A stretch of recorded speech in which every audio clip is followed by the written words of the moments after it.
August 7th of 1997. The rematch where Roy Jones avenged his disqualification loss with Montel Griffin for a punch while Griffin was down on a knee, and Griffin couldn't get up and Roy got DQ'd. He regained his light heavyweight title in less than a round. Spectacular knockout. All right, so give me more on the nostalgia about that one from, gosh, a quarter of a century ago. I remember that KO. So the first fight that they had, this is the first fight took place in March of 1997. Montel Griffin was an undefeated Olympian, a cutie southpaw from Chicago, who, always was a pain in the ass for all of his opponents to fight, could box and was not the most crowd-pleasing guy, but had a lot of skills. Like I said, top amateur, Olympian like Roy had been, earlier in his career.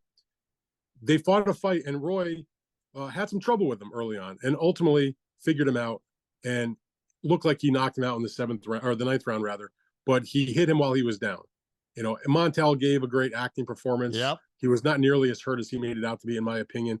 But nonetheless, when you hit the man when he's down, it is technically a foul. And the referee, Tony Perez, disqualified Roy Jones, which was a shocking turn of events because Roy was pound for pound number one and undefeated. That was like a massive, like earth-shaking scenario that unfolded because his live first on HBO. loss for all time is that DQ. Exactly. But he had knocked him down earlier in the fight, and then when he was on a knee in the ninth round, Roy hit him and ultimately was disqualified. And that enraged Roy. He didn't have to disqualify him. He certainly could have maybe taken 2 points and have to DQ the guy. In any event, they had an immediate rematch. They did the rematch 5 months later, August 7th, 1997, Foxwoods Casino in Connecticut.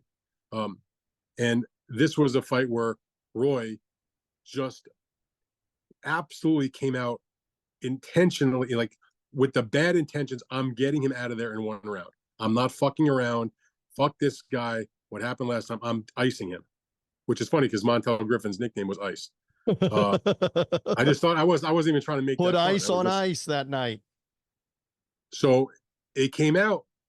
This was a pay-per-view, HBO pay-per-view fight on a weeknight, as my recollection goes. I think it was a Thursday night or some crazy shit like that. Anyway, the bottom line is Roy Jones, and I think of all the wins and all the spectacular performances that Roy Jones had throughout his career, this might be number one just in terms of sheer violence. Sheer I'm going to destroy you type of Roy. Like Roy Jones with a purpose, and came out there against a very solid, tough opponent who was undefeated and had some confidence around being beaten Roy, even if it was under somewhat sketchy circumstances. And Roy Jones hit him and knocked him out with a leaping left hook that is something spectacular you'll never see. Roy Jones was the kind of fighter, when you watch him live, particularly when he was in his prime, even seasoned, hardened boxing people would come away from his fights seeing shit they never saw before. And that leaping left hook was one of those kind of punches.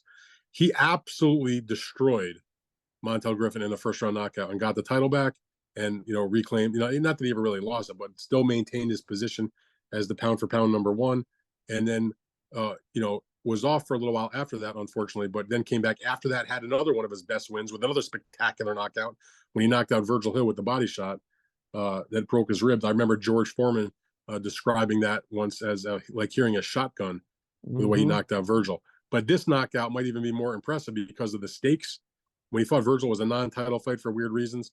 But to reclaim the title, avenge your only loss, which was sketchy to begin with, and do so in such absolutely devastating fashion, absolutely obliterating Montel, who was laid out on the canvas. Like you could see his body shaking.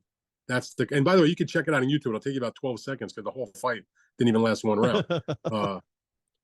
It was just, I always tell people, like, of my time covering boxing, and it's with all due respect to great fighters like Floyd Mayweather and Manny Pacquiao and Bernard Hopkins and others, that the greatest fighter I've ever seen in person, live in his prime, was Roy Jones, that I covered those fights. This fight with Montel was a little bit before my time on the boxing beat, but I watched it.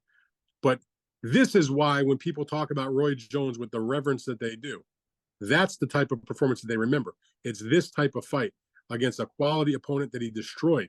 He had destroyed Montel Griffin. If you go back before that, he had easily beaten Bernard Hopkins. He had easily beaten James Toney. These are top elite guys, Hall of Famers. And he then knocked out Virgil Hill like he did, who's also in the Hall of Fame. Not to say Montel is going to be in the Hall of Fame, But to do it under that pressure to get that title back, man, this is Roy being Roy at Yep. the best. I mean, you Roy, can't get a better performance. Roy, by the way, toyed with Mike McCallum, and that's the fight I always talk about with you. That was the But Mike was previous. old. I understand, but Roy, whether he carried him or not, like you've said before, he toyed with him, and I was in the house that night in Tampa back that winter of '96, before the Montel Griffin DQ and before this first round KO. So yeah, he was spectacular to see in person. There's no doubt.